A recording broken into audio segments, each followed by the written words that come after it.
बोले कौन सी है? बोले जो ये ब्रह्मा है, ऐसे ब्रह्मा जब 1000 करोड़ बार नष्ट होते हैं। सबसे ज्यादा आयु किनकी है जानते हैं? लोमर ऋषि जी महाराज के।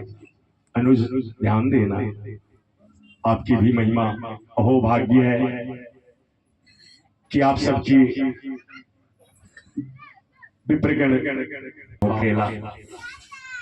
सज्जनों, सब देवताओं, जब देवराज इंद्र के मन में ऐसा हुआ, ब्रह्मा जी के मन में हुआ कि ब्रह्मलोक भी हमारा है, तो सब देवताओं को एक आगर बुलाकर देवराज इंद्र से कहते हैं, महाराज, अरे आपके महल का निर्माण के लिए अच्छा वस्तु शास्त्र का विमोचन करने के लिए लोमर ऋषि हैं, उन्हीं के पास चलकर पूछ लिया जाता है, पूछ लिया जाए। सब देवता गण गए। जब वहां गए, वो लोमर ऋषि जिनकी पूरी बदन ही रुमटा रोए से भरा हुआ ढका हुआ है, वो बेचारे तप कर रहे हैं। एक छतरी फटी सी सर पे डाले हुए हैं, एक चटैया अपने बाजू में दबाए हुए हैं और एक छोटा सा कमंडू है। सबने पूछा, देवराज तेजा कि बिन संत संग अन्न का कण जो भी आपके घर में मिल जाए ना, उसे ध्यान देना। अन्न का कण जो भी आपके घर में प्रसाद भोग बना हो, ऐसे अगर आप भोजन बनाते हैं और उसे पाते हैं, वो राक्षस का भोजन है, वो राक्षस का भोजन है। अगर वही प्रसाद जो भी रूखे सूखे जो ठाकुर जी ने दिया है, अगर आपके घर में बना और वही प्रसाद आप अपने कुल देवी देवता के पास रख दे, आपके घर में एक छोटा सा किसी भी देवता का फिगर हो, फोटो हो, उनके पास रख दे। अगर उनके पास रख देते हैं, एक छोटी सी तुलसी जल डाल देते हैं, एक छोटे से पात्र में जल रख देते हैं, तो वो भोजन नहीं, वो प्रसाद बन जाता है। और ऐसे बने हुए प्राणी जब अपने मुख में लेना प्रारंभ कर दे, तो उसे डॉक्टर्स के पास जाने की आवश्यकता नहीं पड़ती है। उसके घर में अकाल मृत्यु कभी नहीं हो सकता है, वो असुर बनने से बच जाता है।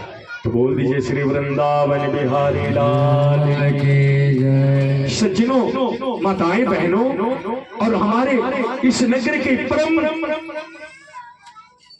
कल्याणी मां गंगा के प्रांगण में बैठकर श्री हरि कथा श्रवण करने वाले भक्तजनों, देव ऋषि नारद जी ने, ये तो कण है, लेकिन जहां भी संत का आगमन हो, गुरुजन का आगमन हो, तो अन्न के कण को नष्ट मत करो और संत जनों की मिलन की क्षण को व्यर्थ जाने ना दो। जहां संत हो वहां जाने का प्रयत्न करो। ये तीर्थ के समान होता है। तीर्थ करने में असमर्थ हैं तो संतों का सानिध्य स्वीकार करो। जिस दिन ऐसा मन में भाव आ जाए, तो संसार में कुछ ढूंढने की आवश्यकता ही नहीं है। देवऋषि नारद उछलकर पूछते हैं, महाराज, अरे आपका तो अनंत दीर्घायु आयु है और आप एक छतरी लेकर बैठे हैं, ये किस लिए कह रहे हैं? देवराज इंद्र का अहंकार का मर्दन करने के लिए। एक हमारे गोविंद जब ब्रज 84 कोष में देवराज इंद्र का महाप्राकोप मेघ की वर्षा हो रही थी, जिस समय गिरवरधारी गोविंद हमारे अपने कनिष्ठ का उंगली पे लेकर 8 दिवस तक 7 दिवस तक गिरवर को अपनी अंगुलियां पे पकड़े रखे रह गए। वो लीला का कहना क्या है? वो लीला का ध्यान क्या है? श्री राधे राधे कही जाए तो नारद जी ने पूछा, महाराज, आपकी आयु इतनी है और इतनी रहने के बाद आप एक छतरी रखे हुए हैं, ये अच्छी नहीं है, ये अच्छा नहीं लगता।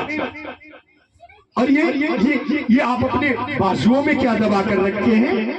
उन्होंने कहा ये तो चटैया है। बोले ये हाथ में? बोले कमंडू है। नारद ऐसा क्यों पूछते हो? बोले आपके जैसा तो एक नारायण की छाल, दूसरे का तो कोई किसी के पास आयु ही नहीं, और आप इतनी छोटी सी व्यवस्था। बोले राजा देव ऋषि, अरे हमारी उम्र तो क्षण भंगुर में समाप्त हो जाएगी। ध्यान से सुनना, ये 4 युग जब 10,000 बार आता है जाता है, अपना सीमा समय से गुजर जाता है, 1 मास 1 महीना की आयु देवराज इंद्र की तो जाकर समाप्त होती है। ध्यान से सुनना, मैंने कहा ना कि 17,28,000 वर्ष सतयुग, त्रेता 12,96,000 वर्ष, द्वापर 8,64,000 वर्ष, और कलिकाल 4,32,000 वर्ष। ऐसे ये चारों युग जब 10,000 बार समाप्त होते हैं तो 30 दिवस के देवराज इंद्र है। और ऐसे इंद्र की जो आयु है, ऐसे इंद्र का अंत जब 10,000 बार होता है तब ब्रह्मा जी का 1 दिवस होता है। और ऐसे ब्रह्मा ये 100 वर्ष के होते हैं।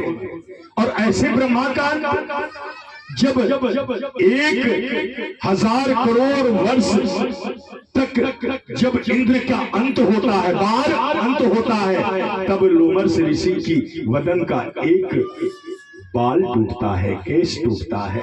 लेकिन इतनी आयु रहने के बाद भी उन्होंने अपने लिए रखा क्या? एक टूटी सी छतरी, एक अपने बाजुओं में दबाई हुई टूटी सी क्या चीज? चटैया और एक कमंडू। उनके मन में ऐसा है कि नहीं, जो आया है उसे जाना है। और हम सब क्षण भंगुर के लिए आए आपके सन्मुख।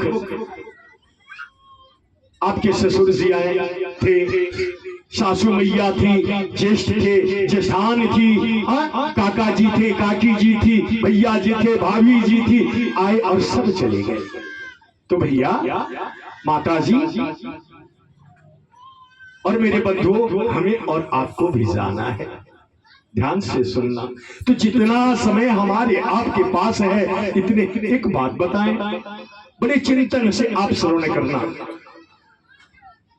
वो पूछा जाए क्या? एक काम कीजिए ना, ये भैया पांडे जी, माता जी को एक कुर्सी दीजिए, आप इन्हें कष्ट है। और माता जी नहीं, आपको हम ऊपर बैठाएंगे।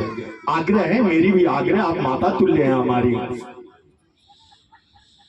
एक बात कभी भी याद रखें, किसी बड़े के पास जाएं, उनके आसन के सिरहाने की तरफ नहीं बैठना चाहिए, क्योंकि जिनके भी कथा आधे कहने वाले हैं, दुर्योधन जाकर श्री कृष्ण के सन्मुख चरण की तरफ नहीं, कहा सर की तरफ बैठा था। तो उसे क्या मिली? नारायणी सेना। और अर्जुन भगवान के दरबार में तो भगवान के पास जाकर शरणागत हो जाना चाहिए। जब जीव शरणागत हो जाता है, एक बात बताऊं, आप माता हैं, आपको बहुत ज्यादा इसके बारे में अनुभव होगा, हम लोग तो विचार कर सकते हैं। पति पत्नी का स्नेह कब तक रहता है? जब तक उस नारी, उस माता के गोद में एक लल्ला नहीं रहते। और जिस दिन लल्ला हो जाए तो पति के साथ थोड़ी प्रेम में भाग लग जाता है। और जब पहले पति अगर एक बार आवाज लगा देते हैं, पत्नी दौड़कर हर एक कार्य कर देती है। ध्यान से सुनना। और जब उनके गोद में एक लल्ला आ जाते हैं ना, तो पति आवाज भी देते हैं, तो भार्या पत्नी की मुख से की शब्द निकलती है, क्या शोर मचाते हो, लल्ला रो रहा है, शांत हो जाता है तो मैं आपकी काजी कर देती हूँ। लेकिन ये भी सोचना है, एक छोटी सी रति मतलब सिंदूर, एक छोटा सा रति कोई अनजान पुरुष ने सर में डाल दिया तो आपके सारा जीवन का मालिक हो गया।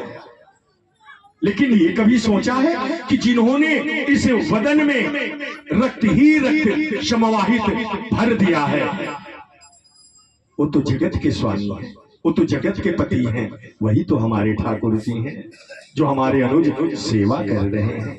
उनका भी ध्यान रखना चाहिए। ऐसे लोमश ऋषि जी ने इतना उम्र होने के बाद भी अपनी व्यवस्था क्षण भंगुर का समझ रहे हैं, तो हमारी आपकी दशा क्या है? हमारे आपके